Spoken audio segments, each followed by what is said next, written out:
আদেশ দেবার পর এবং জাতীয় সংসদের সাধারণ নির্বাচনের আগে গণভোট অনুষ্ঠান করেন। আদেশ কে দেবেন? আমরা সরকার আদেশ দেবে বলেছি, এই কারণে যে সরকারের পক্ষ থেকে এই সিদ্ধান্তটা নেওয়া জরুরি। আদেশটি সাংবিধানিক আদেশ কিনা আমরা যেটা বলেছি সেটা হচ্ছে যে এই আদেশটি সরকারের পক্ষ থেকে দেয়া হবে এবং এটার একটা সুস্পষ্ট সুনির্দিষ্ট বিষয় আছে।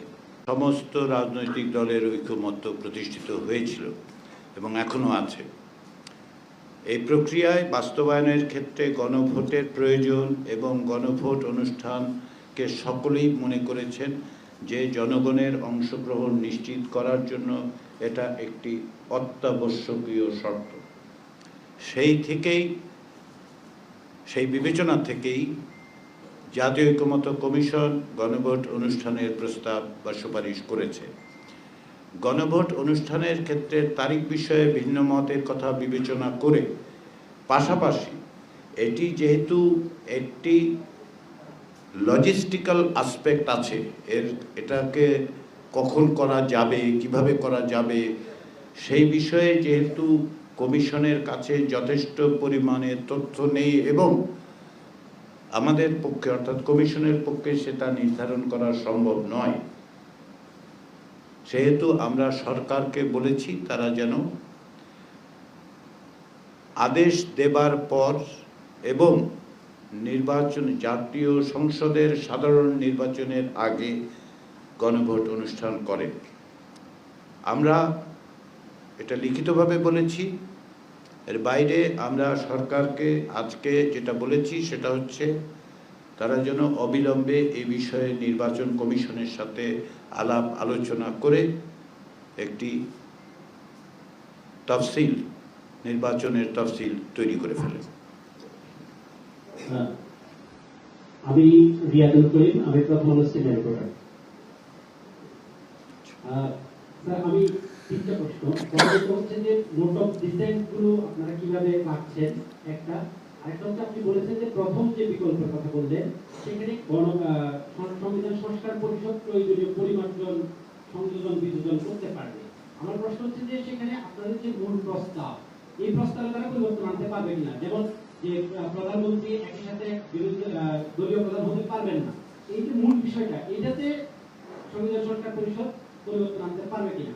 আরেকটা হচ্ছে যে সুপারিশ, এটা নিয়ে আমরা জানি যে আপনারা একাধিক আলোচনা করেও প্রতিষ্ঠা করতে পারেন দলগুলোর মধ্যে। এই সুপারিশ যদি দলগুলো না মানে সেক্ষেত্রে কি হবে? ধন্যবাদ। জনাব রিয়াদুল করিম, তিনটি প্রশ্ন করার সুযোগ সকলকে দিলে তো বিপজ্জনক পরিস্থিতির মধ্যে আমরা যাব। তো আমার অনুরোধ একটা প্রশ্ন একটু সীমিত থাকে যাতে আমরা উত্তর দিতে পারি। আপনার প্রশ্নগুলো গুরুত্বপূর্ণ। শেষ কথা থেকে শুরু করি। রাজনৈতিক দলগুলোর প্রতিক্রিয়া আমরা জানি না, ফলে এটার সম্পর্কে যে কোনো রকম মতামত এক ধরনের স্পেকুলেশন হবে।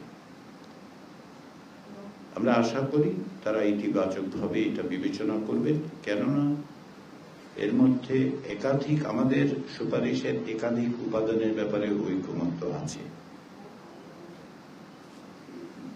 ফলে এটা আমরা ইতিবাচকভাবেই দেখতে চাই।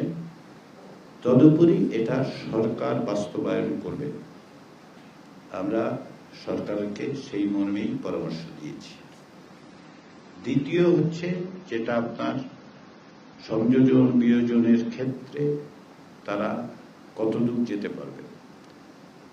জাতীয় সনদে যে অঙ্গীকার আছে সেই অঙ্গীকারের ভিত্তিতে তাদেরকে কাজ করতে হবে। আমরা এই ক্ষেত্রে যখন সংযোজন বিয়োজন পরিমার্জন কথা বলছি, যদি প্রথম প্রস্তাবে যেভাবে বলা হচ্ছে আর কি, আমাদের একটা প্রস্তাবে যে শুধু বিষয়গুলো উল্লেখিত থাকবে, সেগুলো তো আইনি ভাষায় লেখা, মানে সংবিধানের যথাযথ অনুচ্ছেদের যথাযথভাবে লেখা হয়নি, তাহলে তারা স্পিরিটটার দিক থেকে ল্যাঙ্গুয়েজটা তাদের ব্যবহার করতে হবে, সেটা তাদের করতেই হবে। তৃতীয় বিষয় হচ্ছে নোট অফ ডিসেন্টের ক্ষেত্রে ঐকমত্য কমিশন যে বিষয়গুলোকে তাফসিলের মাধ্যমে সংযুক্ত করে আদেশ দেওয়ার কথা বলছে, সেগুলোর ব্যাপারে কোনো কোনো দলের কিছু কিছু বিষয়ে নোট অফ ডিসেন্ট আছে। কিন্তু আমরা পরামর্শ দিচ্ছি আপনারা জনগণের সম্মতির জন্য যান, তাদের সম্মতি নিন, অথবা তারা যদি সম্মত হতে রাজি না হয় তাহলে সেটা অসম্মত হলো বলে আমরা বিবেচনা করব। ফলে আমরা যে 48টি বিষয়কে চিহ্নিত করেছি সেক্ষেত্রে আমরা জনগণের সম্মতি অথবা অসম্মতির বিষয়টাকে বেশি গুরুত্ব দিচ্ছি। আমরা দুটো বিকল্প দিয়েছি, তার অধিকাংশ বিষয় আসলে একই রকম। আদেশ জারি করা, গণভোট অনুষ্ঠান, জনগণের সার্বভৌম গাঠনিক ক্ষমতা প্রয়োগের জন্য সংবিধান সংস্কার পরিষদ তৈরি করা এবং নির্দিষ্ট সময়ের মধ্যে সংশোধনী, সংযোজনী, পরিবর্তন, পরিমার্জনগুলো সম্পাদন করা। পার্থক্য হচ্ছে গণভোটের তাফসিলে, অর্থাৎ গণভোটের জন্য আদেশের যেটাতে বলা হবে কি যাবে গণভোটে, সেখানে পার্থক্যটা। আমরা বলছি সরকার চাইলে এখনই এগুলো আইনি সাংবিধানিক ভাষায় পরিবর্তন করে বিলের আকারে দিতে পারে, অথবা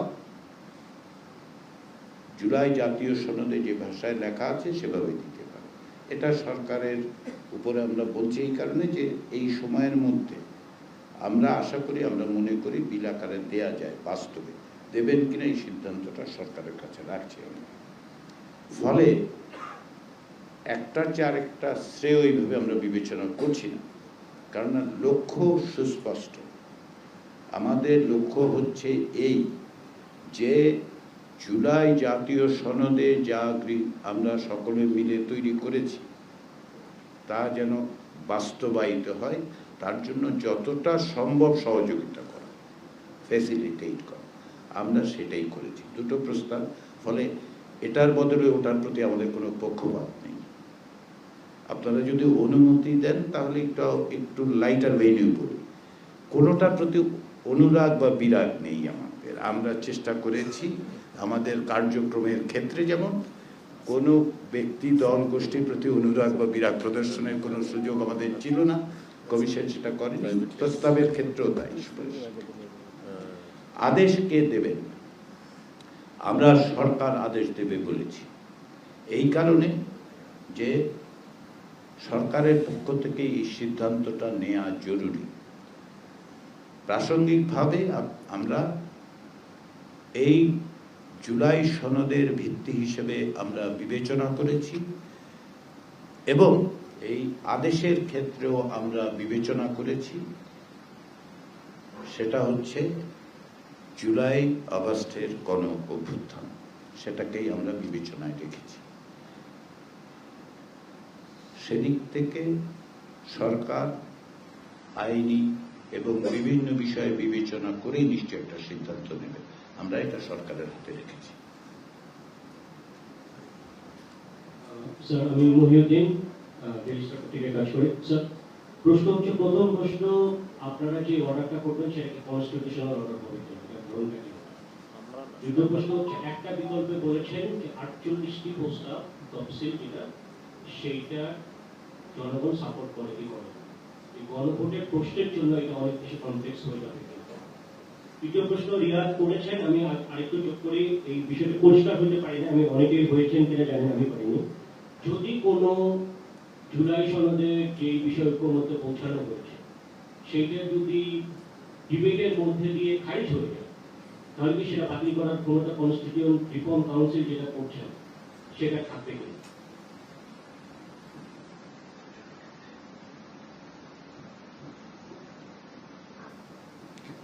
কনস্টিটিউয়েন্ট রিফর্ম অ্যাসেম্বলির প্রধান এবং অন্যতম কাজ হচ্ছে জুলাই সনদে যা গৃহীত হয়েছে, যে বিষয়ে অঙ্গীকার করা হয়েছে সেগুলো বাস্তবায়ন করা। ফলে এখানে যে সমস্ত বিষয় নিয়ে আলোচনার মধ্য দিয়ে সিদ্ধান্ত হয়েছে এবং পরবর্তীতে যদি গণভোটের মধ্য দিয়ে জনগণের সম্মতি লাভ করা যায়, তাহলে রিফর্ম কমিশনের দায়িত্ব হবে সেই স্পিরিট এবং লেটার দুটোর প্রতি অবিচল থাকা। এটাই আমাদের প্রত্যাশা। মহিউদ্দিন, আপনার আর আগের দুটো প্রশ্ন আমি চিন্তা করতে গিয়ে হারিয়ে ফেলেছি, একটু বলবেন কি?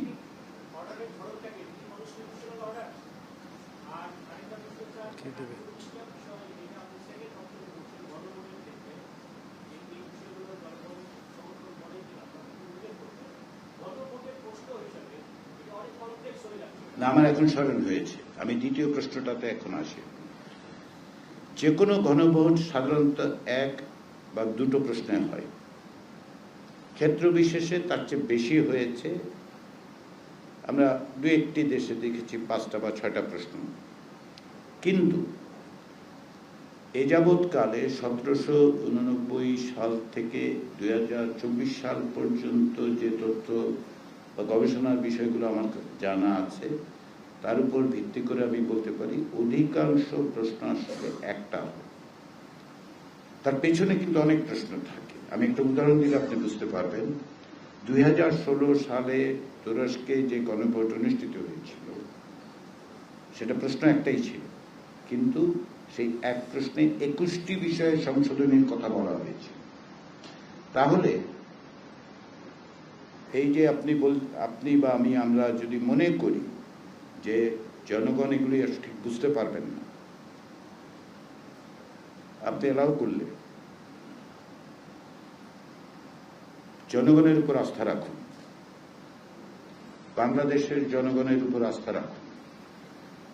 বাংলাদেশের জনগণ মুক্তিযুদ্ধ করেছে, বাংলাদেশের মানুষ 90-এর গণঅভ্যুত্থান ঘটিয়েছে, বাংলাদেশের মানুষ ফ্যাসিবাদী শাসনকে প্রতিরোধ করেছে, এবং যখনই সুযোগ তৈরি হয়েছে তখন নির্বাচনী প্রক্রিয়ায় তারা তাদের রায় দিতে পেরেছেন।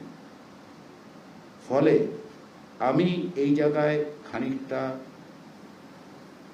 অস্বস্তি বোধ করি যখন কেউ আমাকে বলেন যে জনগণ এটা বুঝবেন না। আমি এটাতে খুব অস্বস্তি বোধ করি, ব্যক্তিগতভাবে আমি খুব অস্বস্তি বোধ করি। বোঝাবার ক্ষেত্রে সরকারের একটা দায়িত্ব আছে, এটা আমি বোঝাবার অর্থে বলছি না।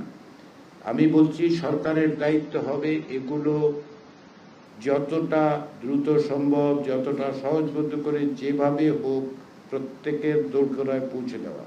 আজকে আমরা যখন সুপারিশটা সরকারকে দিয়েছি, সেখানে এটা আমরা সুস্পষ্টভাবে অত্যন্ত গুরুত্ব দিয়ে বলেছি এটা আপনারা করবেন, এটা আপনাদের কাজ।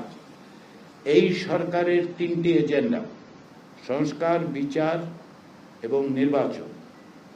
এখন নির্বাচন এবং সংস্কার প্রকৃতপক্ষে একচ্ছত্রে বাধা হলো, এই অর্থে যে এই নির্বাচনের মধ্য দিয়ে যারা আসবেন তারাই সংস্কার প্রক্রিয়াকে অগ্রসর করবেন, তাই তো? তাহলে সংস্কার এবং নির্বাচনের দায়িত্ব যাদের, তারা এই কাজটি করতে পারবেন বলে মনে হয়।